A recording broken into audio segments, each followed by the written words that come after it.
कशाला पाहिजे मराठा समाजाला आरक्षण? मराठा समाज तर इतका प्रबळ आहे, इतका सक्षम आहे, इतका समृद्ध आहे, मग मराठा समाजाला आरक्षणाची काय गरज? असले फालतू प्रश्न विचारणारे अनेक बांडगुळ सध्या महाराष्ट्रामध्ये पैदा झाले आणि असल्या बांडगुळांसाठी आजचा हा व्हिडिओ.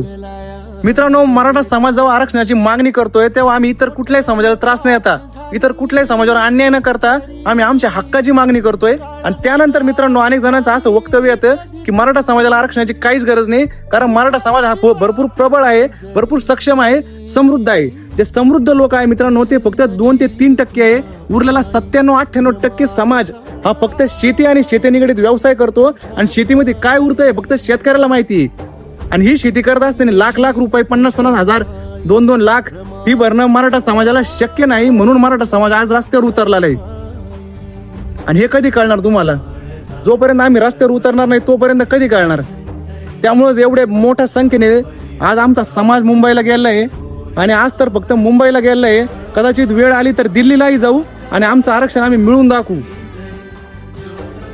जय शिवराय. एक मराठा, लाख मराठा.